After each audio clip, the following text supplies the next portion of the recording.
let's talk about it. Let's talk about it. Come on and shout it. I talk, you talk, we talk. Women talk life. It ain't no surprise. Baby, you could see if you would open up your eyes. You won't understand if you can't open up your mind. So let's stop wasting time when women talk live. And welcome to another episode of Women's Talk Live. I'm your girl, April J. I'm your girl, SassyScribe. And Gail, hopefully she'll be joining us soon. Yeah. She got a lot going on, y'all. Yes, you know, KL is out busy. She's out busy bee. Yes, absolutely. Absolutely. She's booked and busy. Right. So today's show, we are talking about Black women and misogynoir. And this is just an extension on last week's show for Black women and our own protection. So before we get into all of that and continue on with our from last week's show, I know this is still Women's Month, so yes. I wanted to kind of keep with that same theme with our history facts. So the first history fact is jobs that no longer exist. Well, one job that no longer exists that mostly, women held. But in the 1950s, if you picked up the phone, chances are a real person, usually a woman, at a giant switchboard made your call happen with a flurry of cords and lightning fast reflexes. There are well over 1 million of these phone switchboard operators across America. The jobs seem as solid as the suburbs sprouting up coast to coast, but as automated dialing and digital tech dialed is during the 1960s and 1970s, the human number please slowly faded out. Mm-hmm. Today, only a small slice of those jobs remain in place, like hospitals and hotels. A quirky reminder of how quickly technology can hang up on even the most essential careers. My mother was one of them. She used to work at this place in Annapolis called the Message Center. Oh, wow. Yeah, that was years ago. I was little. But I remember that. Yeah, I was like, wow, okay. Yeah. All right. Now let's get into women and their clothes. Victorian women didn't just get dressed. They assembled themselves like fashion skyscrapers. Layers were the name of the game, starting with a split leg drawers, a soft, those corsets, stockings, and boots. They learned fast to put shoes on before they even got all dolled up. Over that went a famous corset, clinging the waist into the ideal hourglass. Oh, cinching it. Yes. And then early on, corsets had to be unlaced and relaced every time. But metal eyelets in the 1820s and cleavage front opening busts in the 1850s turned into more of a hook and tighten routine than a full engineering project. By the time the skirt and the corseline and the bustle and outer layers were on, just sitting down gracefully was practically an Olympic sport, all in the name of looking properly Victorian. Took that man a minute to get to you. It wasn't no quickies going on there. It took he had 20 layers of clothes to go through. Like you couldn't even lift your bustle and skirt up because you had pantaloons. Yeah, the pantaloons. Yeah, it was like They imagine somebody back there making crotchless pantaloons. Imagine going to the bathroom. To a brothel, right? Oh my God, crazy. But in the brothel back then, all they had on was their pantaloon and bustle, and that was risque. Yeah, that's true. That's true. That crazy. That is like crazy. Hey, lady, Hey, I'm so sorry. no, You're we fine. got your You're fine. message. We don't apologize. We Yeah, understand. yeah. We're going through the history facts. So Yes. the last one is, for decades, hurricanes had serious sexism problems. They were almost all named after women. Before World War II, storms were usually known by when and where they hit, like the Great Miami Hurricane of 1926. Then a military meteorologist started informally naming storms after their wives and girlfriends, and by the 1950s, officially forecasts were tracking a parade of female named temptress like Alice, Barbara, and Carol. The idea leaned on the stereotype that women were wild, unpredictable, and destructive. Not exactly a compliment. By the Can be. 1970s, feminists said absolutely not. And in 1979, the system changed, so hurricanes now alternate between male and female names, turning weather drama into an equally opportunity chaos. Let me Man, find I out guess. hurricanes are DEI. Really, back then they were WEI because none of them was named Tamika, Well, yeah, Keisha, that's true. Kenya. That's true. You know what I mean? That's true. None Yeah. of them. No, no, no. None of Yeah, them. you didn't hear They any all of had that. names like Corinne, Phoebe, Caroline. Caroline, Abby. Phyllis. Yeah. Not that those names aren't in our diaspora, they just didn't think of them Right. in I'm our gonna say I know a diaspora. And couple now, Phyllises. and now you have hurricanes named after men who can be just as bitchy. Yes. When we get a Donald, when we up to the Donald, I think every hurricane should be named Donald. mhm. Donald, Cash, Pete, Jared. Just name them. Just Yes. use the whole administration. Yes, Just use the whole one. Just the whole administration. Caroline. Well, we already got a Caroline, but I mean, yeah, everything, just all of it. Yeah. And can I say something to Prime real quick? No, I'm not watching that documentary. Stop forcing it on my whatchamacallit. I know already exactly hit what not you're talking interested. about. Oh my The, gosh. the documentary of that be But best. yeah, To I was like, be best. no. Ain't I nobody was watching like, that bullshit. You the one spent $47 million for some shit ain't nobody gonna watch. And exactly. it ain't enough MAGA supporters with Prime to watch it. Yeah. Y'all Like, forget where the money at. The money's but on me, the liberal side. but meanwhile, Michelle Obama's biography on Trending. Netflix is just trending. But they did us wrong. We had to check Netflix. We had to check Netflix because we made it number one again, and they recategorized it and put it under children's. Yes, and it was trending. It was trending when Be Best, whatever it's called, came out. There was a campaign on social media where black women was like, since they trying to push this bullshit down our throat, this is what we gonna do. We're gonna watch Michelle Obama's Becoming, and we made it trend again. But I think it had like 15 million streams or something that in the first weekend. It was number one. And then when we went back into Netflix, we couldn't find it because they had recategorized it and put it into children's. Wow. And then people posted Netflix's customer service line and blew that bitch up like, you got us fucked up. Why you move it to children's? It's not a children's documentary. Yeah. And they But put it why back. we gotta go through all of that? That's the shit I'm saying. Even for Netflix, why put yourself in a position where we have to question your presence or your commitment to black people or brown people? Like, why you gotta, if it's already there, you make your money there, why try to redirect it so that it doesn't get as much shine because it's my forever floaters?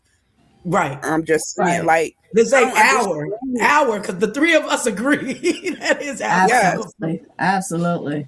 Yeah, I see the videos on on Instagram where they have pictures of Obama and then it has Michael Jackson. You are not alone. Right. And I think it was another one called "Baby Come Back." Yeah, "Baby Come Back." I was like, yo, and they got all these clips of Obama. I was like, yeah, Listen, yeah. there's a 5 minutes from me. There's a guy that had this big, huge flag. Y'all know who I'm talking about, right? Mm-hmm. Big, huge flag. And every time I ride past it, I say, I wish I had a BB gun so I could shoot holes in it, right? So they ended up taking it down because I guess they got disgruntled with what he was doing. Mm-hmm. But now they like him again. So they put a big, huge sign up saying that 2028. And I was like, praying to the gods. I'm like, God, please put it on Michelle's heart to talk to her man and say that he needs to come back and save us. Because not only would he be, it would be so overwhelming Yeah. that they would have no other choice.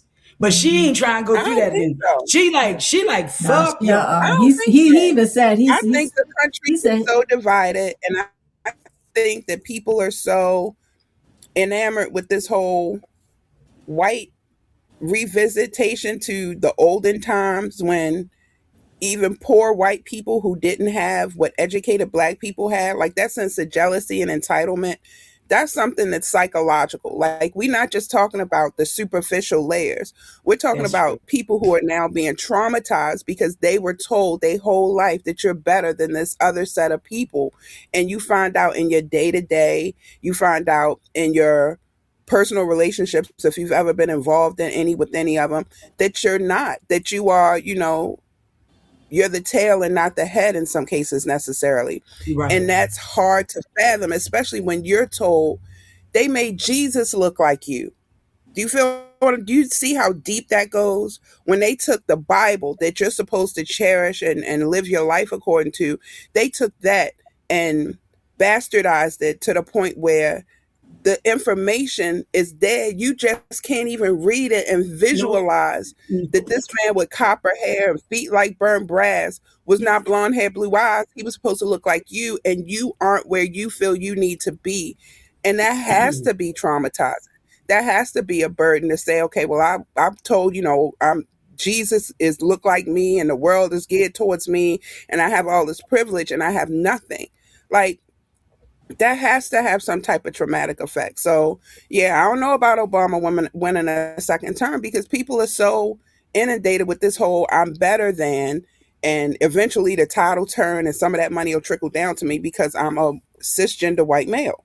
Like, yeah. that's just, I don't see that. No, I kind of think that yeah, you do have a group of people, the Maganites. You do have them, but if you notice, they're not large in numbers, and you have a lot of younger generation. I'm And sorry. I think a lot of where they're saying we're the minority, which I so wholly think that is not true anymore. Yeah. I think we are. No, they're so focused on Yeah.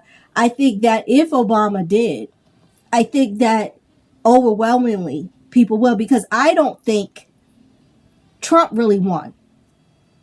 I really Trump think didn't I win. don't know. he Trump did didn't not win. win. No, we know Kamala that won. Oh, it's been fuck proven. It's no. been proven recently, just in the state of Georgia, that Elon Musk messed with the voting machines. Oh yeah, So yeah. that's been proven. That's the So only. he That's didn't the win. only He one. There's Yeah, no said it. He way. said thanks to Starlink.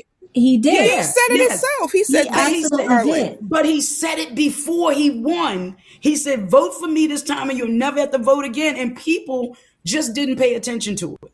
They didn't pay attention to it, and it's all because it's part of what we're going to discuss today is the misogynoir that is directly centered and affecting black women, and not just black women in power, but all of us in general, all of us. So the term misogynoir is a very descriptive and specific lived reality. It's between anti-black racial, what is it? Anti-black racial hate and misogyny, but it comes more or less in this respect is coming from black men. It's not just racism plus sexism added together. It's a unique blend of prejudice directly specifically at Black women, where their race and gender are inseparable, and how we are perceived and how we are treated. And the term was coined by Moya Bailey in 2008 to address the fact that Black women often face tropes and structural barriers that neither white women nor Black men experience.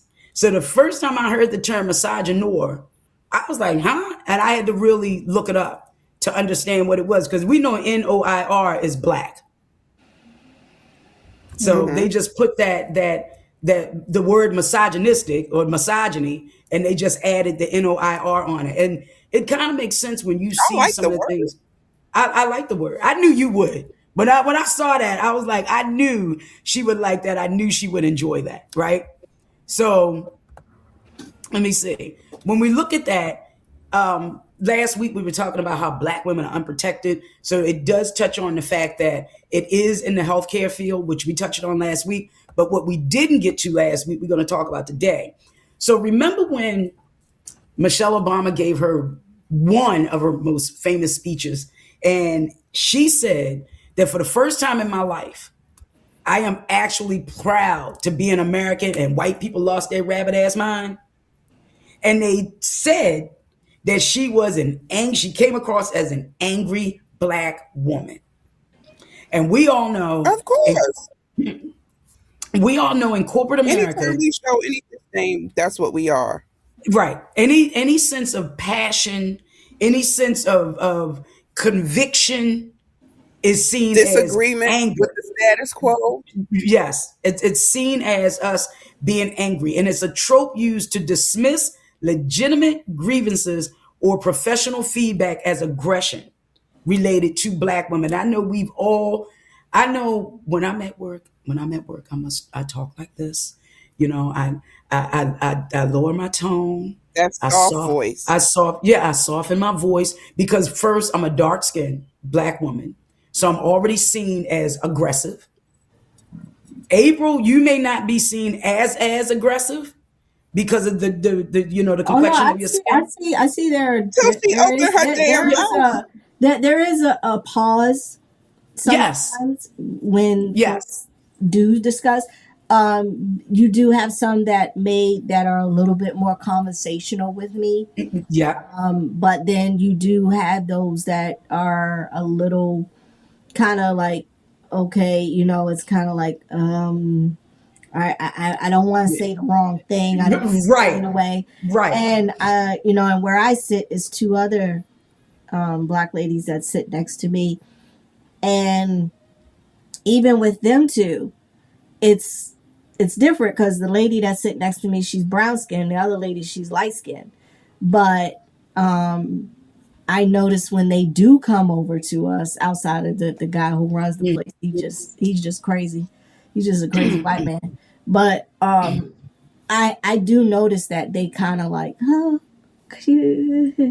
So and it's like it is. And then I mean, even the Because guy, even our national but you gotta director, think he about thought it. I was upset about a situation.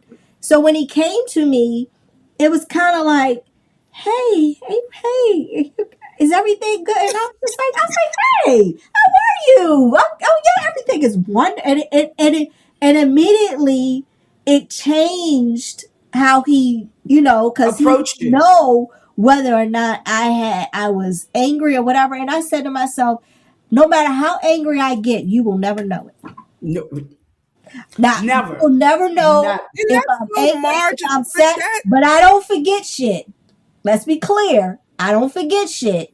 But you will never, ever know if I'm upset. But that just makes us have to always code switch. We can You never have be to. authentic. But I'm just saying, like, oh, I know we do, but I'm just saying in reality, we're never able to be authentically who we are, even from an emotional standpoint. Like when we talk about how Black men relationship wise and emotional wise are stunted in their ability to, relay how they feel or even give a name to how they feel. A lot of that comes from the fact that we're not able to publicly feel because we never were able to publicly feel. Like even when you go out with your parents, when you were little. Like there were rules that you had to abide by. You couldn't just be a child running wild when you were a kid. It was, you better not ask for nothing, don't touch nothing, don't you go in here acting up. Like even going out was really, it was, there were rules to it. It wasn't an enjoyable thing prior to Right. leaving the house. Like other little kids can be like, oh, we're going to the park, we're doing this, we're doing that. No, and we're always on edge, not just about how we're perceived, but how our children are perceived when we're in an environment with other kids, because we already know. And I think that that level of, not code switching, but that level of always having to adjust our behavior and our mannerisms and our emotions on a dime, depending on where we are, is harmful to not just our psyche, but to who we are as a people, to how we get along with each other. And I think that that's fucked up on a whole, because they don't have those same issues. Like people always say about our demographic, like, you know, well, why is this or why is that, or why do black women feel this way? It's not, that shit's not created in a bubble. That shit is historically and systematically ingrained in us to behave a certain way. And that's the part that's unfair. That's why when last night, I'll give you an example. My best friend since second grade, we've been best friends since we were 7. That's about 48 years. 48 years of friendship. We go out yesterday to a restaurant, an Atlas restaurant, which I choose not to support, but it's her birthday. That's where we all went. So, of course, we do the Stevie Wonder happy birthday soul Yes. clap version. Mhm. So there's a family, and this is when we're leaving. So I come back in and they're singing happy birthday again, but now they're singing it to a little white boy who's over at another table. And yo, when I say that anger that welled up in me, I had to turn around and leave. I was like, you minstrel ass Negroes. Like, what the, like, I couldn't do it, because it's not the little kid. It's the white people that are sitting there. I'm looking at their faces while they like, these niggas love to entertain. Like, that's their face. Mm. Y'all was so disgusted. I got on that damn party bus. I cussed everybody out. I was like, he got a soul clap and everything. And it was for the kid. And I felt so bad and Fuck that kid. racist. Excuse me. Excuse me. But for But real, that's like I like, that's felt where I bad am. about it, because I'm so just fucking tired of always having to cartel who I am or lessen my power or dim my light because of a situation I'm in that may be dangerous if I choose to act otherwise. It may negatively impact my business if I choose to act otherwise. And it's so hard to not be who we are authentically, to always have to hold up, don't have that talk with ourselves. I'm sick of talking to myself. I But see, want myself to say whatever the hell I want. that's part of that unwarranted hostility. That, I mean, you segue perfectly into that very first point. Once it goes after the angry black woman, it's the unwarranted hostility that suggests that we are born angry or always looking for a fight, which is what you had to do because you got so upset. You had to pull yourself back. Was like, look at this. Yo, I was mad as You, hell. but I can understand you being mad. So when we go out in public and do that, we sing the regular happy birthday song. But when we get together, it's like, it's your birthday, happy birthday. You know, we doing all of the other different songs and that's the one y'all should have did, because they never would have been able to recreate that one. It's so crazy that you say that, because my uncle years ago, before he died, he had came up with a family happy birthday song. Mm-hmm. And to this day, everybody, and they'll sing happy birthday regularly, and if our family is around, they'll say, okay, sing, all right, we doing the Price happy birthday song, and awesome. We do it. So it's like, but it was a way of him, he did that to basically have our family have a unique identity when it comes to celebrating birthdays, and we still hold on to that, and whether we're in public or whatever, that song is sang. So, but, and people kind of like, they'll stop, and then they be like, oh, I never heard of that one before. I like that. What's up? And we like, that's our Price family song. And, but it's like, but I think, yeah, you have to act a certain way when you're in public. And yeah, I mean, I'm, as a mother, when some little white kid or whatever, they falling out and everything, first thing look at my kid, I was like, do that if you want to. It's going to be a whole problem up in here. Sometimes you tell them they got a black mama. Because I would tell my kids, you got a black mama. Like, stop coming in here with these other mama ideas. Your mama is black. We don't do those things. Like a certain list of things you cannot do. Being a person of color, period, point blank, hard stop. Is it right? Fuck no. But we all know those things, just like the talk. I never forget when I read about, I think it was Nas, and I think we had this conversation. Nas was talking to his friend about being a black man in America. And he was like, he said, so what do you do when you get pulled over? Because it's a bunch of you and your friends in a car. He was like, dude, I never got pulled over like that. He was like, so what do you do when the cops tell you got to move or whatever? He was like, man, the cops have never told me to move. And he's going through all of these things that are inherently done to black people that we can all put in as rites of passage of having gone through. And his friend's like, yo, I've never gone through any of those things. And so Nas was like, well, that's why when I tell you that these things happen, or when we were starting to have that big national discussion about, race and marginalization and, that level of criminalization just based on skin color, he was like, yo, you got to believe me. You can't just come and be like, but what if? You got to understand that for me, there's not a what if. My only scenario is this. And that's what people have to understand collectively. Like, how beautiful it must be to just leave your house and go out into the world and not think about anything else. But we're living it. But they're seeing that happen in real time with these ICE agents towards the Latin community. They're seeing that in real time. And for some of them, slavery happened in real time, and just because you see it in real time doesn't. But what I'm saying, they are seeing it on TV, through social media, even though we've been talking about it since before the Rodney King incident, it was not believed. And even after Rodney King, all the way up through George Floyd, it has not been believed. So now it's infiltrated because more of them live in white areas than they do black areas, because let's face it, there's an inherent prejudice from the Hispanic community towards us, and their asses are black. Whether they even Latino, Hispanic, Caribbean, Afro-Caribbean, your ass is black. I don't care how light you are. If you are Caribbean or Latino, you have African roots, period, full stop. And that takes you all the way to South America, all the way up to here. Listen, everybody has the Eve gene, because it's us that created the nations, the world.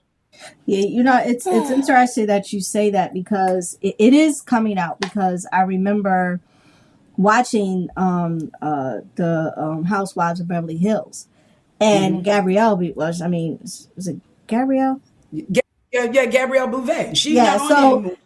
She's not on there anymore. But there were instances where things were said by other cast members, and she would pull them up and say, you just don't say this, especially to me being a black woman, because this is the stereotype that's out there about me. Like, I think when they said something to her son, and she checked that shit immediately. So like, even like with Kyle said, she had, I think it was like a charity, and she was just like, well, you didn't pay what you said you were going to pay. And she was like, whoa, wait a minute.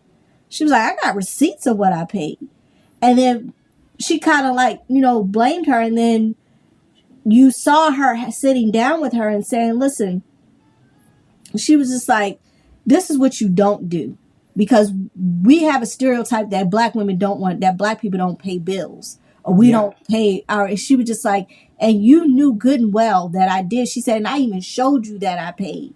She was just like, and there's certain things that you just don't say because of the stereotypes that's out there and the stuff that we have to go through. She said, when you go into certain stores, she said, are you followed?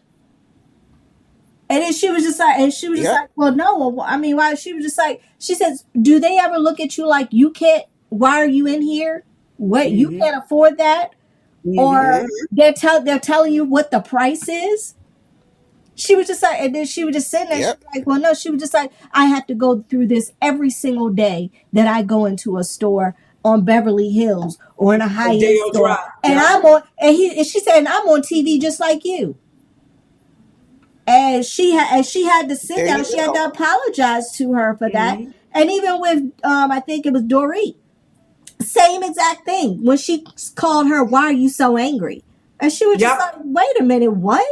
And she had to explain to her the history behind that, the stereotypes behind that, the things that she has to go through being an actress in Hollywood for her to, and I don't think she really fully understood what she was saying, even though she, said, "Oh, I apologize. That wasn't my You intention." could see in her, you could see in her face that she didn't really relate. She didn't No, understand, she but didn't. knew she had to apologize. Right, But right. yeah, they And they weren't ready always for did. You know what Garcelle And because though? I think that's why she left the show, because she mm-hmm. was saying, I say things and then I'm villainized for it, but Yep. Yep. she could say something and oh, it's okay.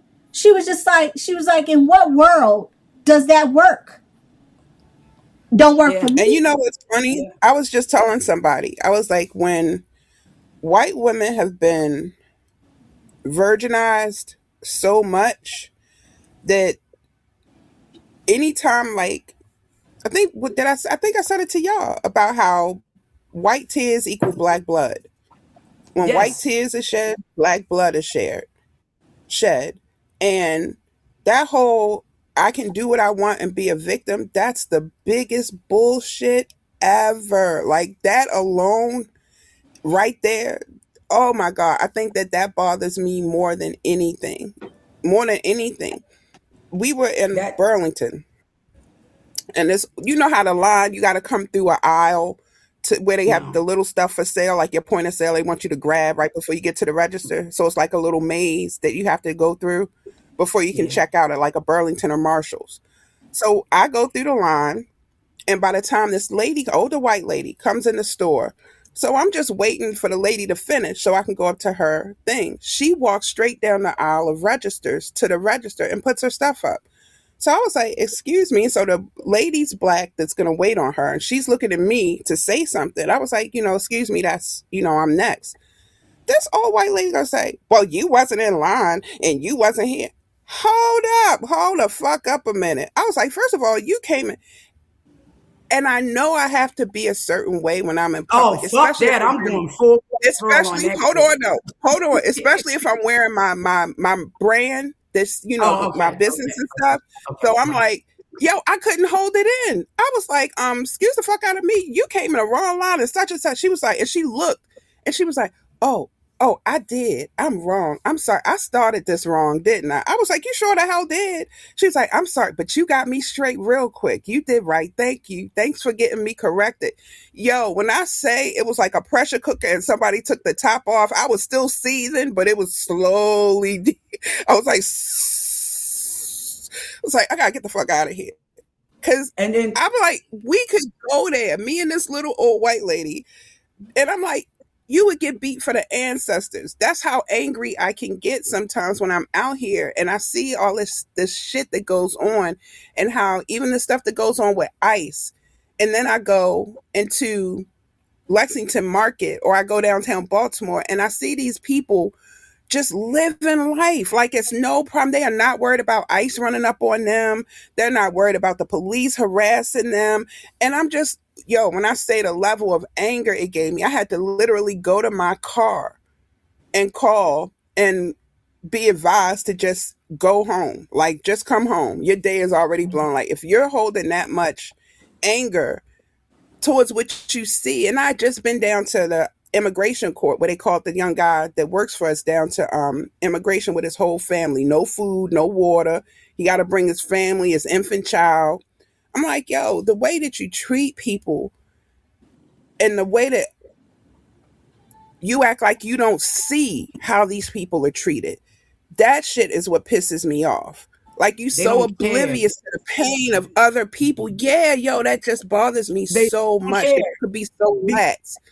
because even when it comes to that whole thing, the inhumanity, the inhumaneness of it all, they don't see us or those Latin people as human.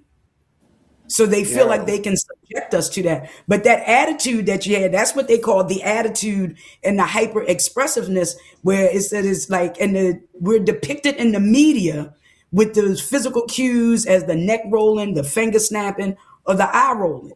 And when you yep, said you they had can to, have all that.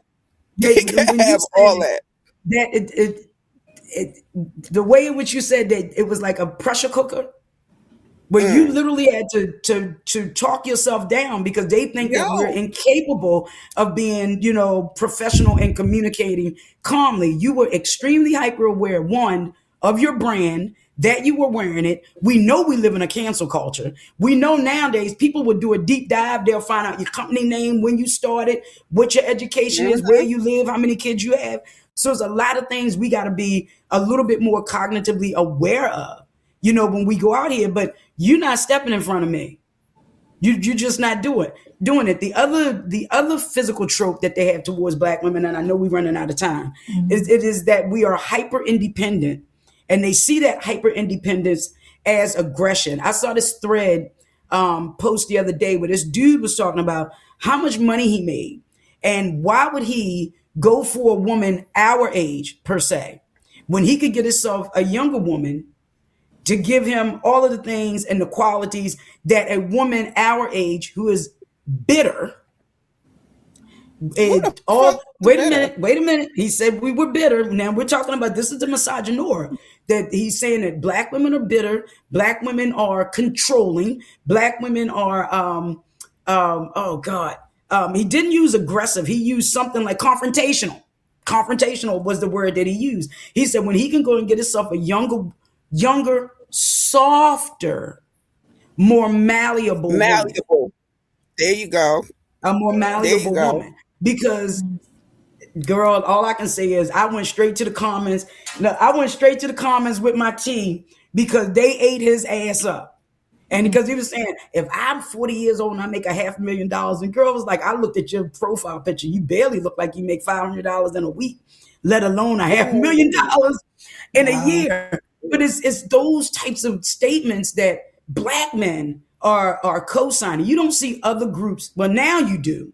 Here now lately, you're beginning to see slowly the manosphere and the broadcasters are becoming Hispanic, they're Asian, even some of the gay the broadcasters are beginning to have these tropes about women of all cultures. But the loudest voice is the voice of the black man, and the negative stereotypes and characteristics. I was telling my friend last night, I said, do you have so many black men that appear to have had such a negative relationship with them, with their mother, or just with the women in their life, that all of us have mhm. been thrown under this blanket and under this umbrella of this is every black woman. And I'm also happy to see that we're beginning to see emotionally aware brothers counteract that and start to call these brothers out, especially when it comes to, Yeah, because I think because what I was telling him, I black said, women are living their best life. Black women well, are living their best life. They're learning we, about boundaries. They're learning yep, about self-efficacy. They are yep, learning about self-maintenance, self-help. They are getting their mental right, their body right. And it's not for a guy. Women last longer. We had this on another show. Go we back through did. the archives, people, because we had some good shows on this. But in reality, women fare better without men. Like, men die sooner. They have lower health rates, all because we're good. We are good. We are the essence. We are the beginning. And once we get together, all that energy combines. Women are good being by themselves. Women are good being able to travel by themselves, experience things. We're able to have our own money. We're able to buy property. We're able to have businesses.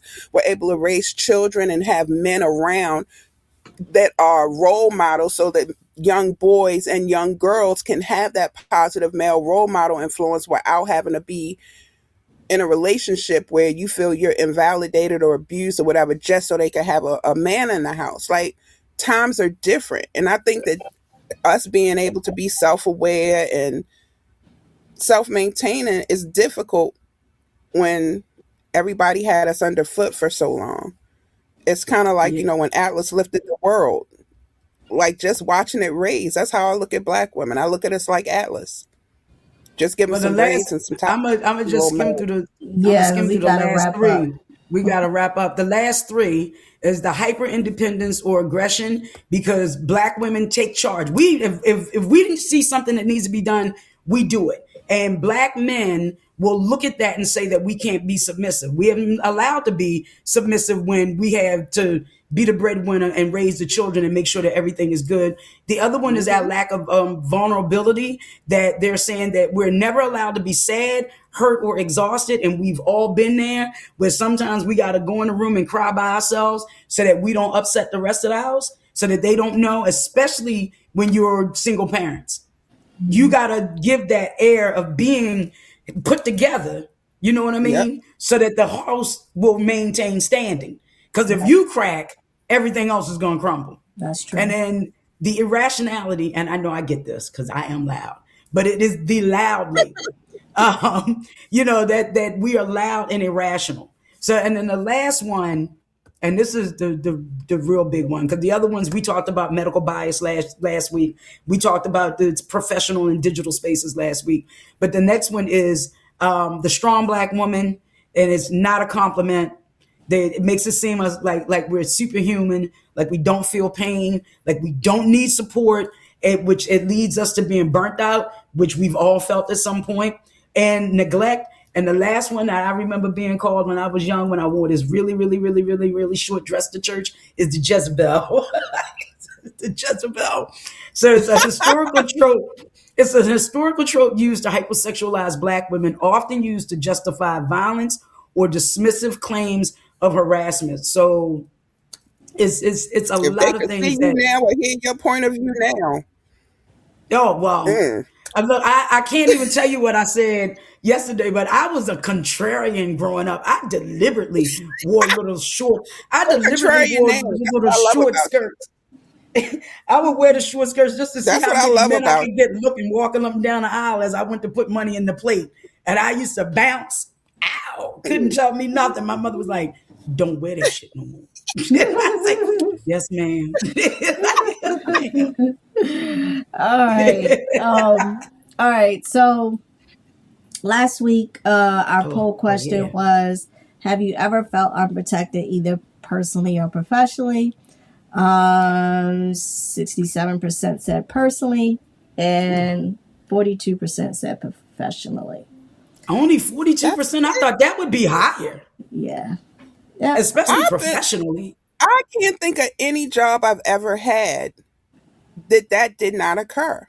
And I've worked, maybe because I've worked in predominantly male environments like the state's attorney's office, or like in law, and yeah, I've never, even when I worked for the medical environment, when I worked for a major Medicare provider, Mhm.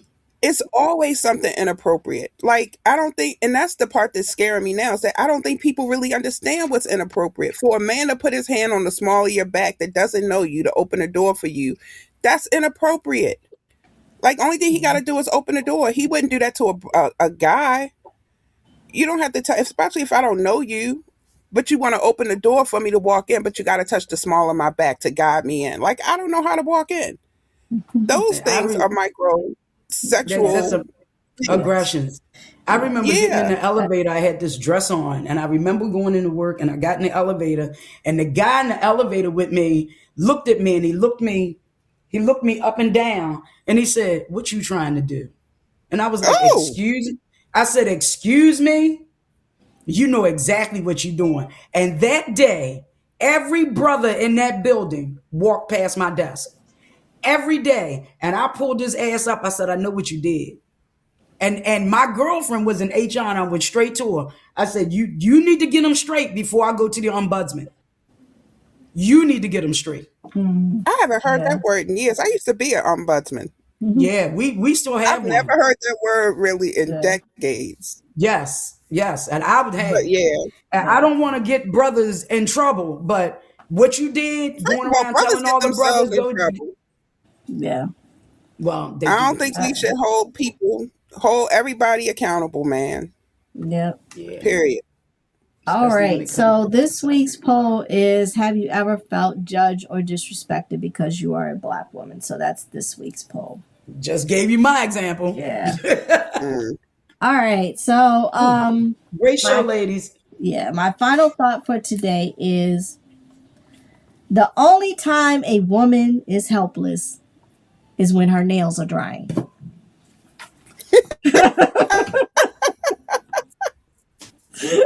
Yes. That's a good one. Because we be sitting there like this. Don't mess with us. Don't. Right. Exactly. Mm. So, Because yep. when they dry in this time, what are you doing? Right. Run some cold Exactly. water under them. Yeah. Hey, There you Yep. go. All right, y'all. This is Women's Talk Live with your girl, April J. I'm your girl, SassyScribe. And this is KL Boogie. All right, y'all. We'll see y'all next week. Peace. Women talk live.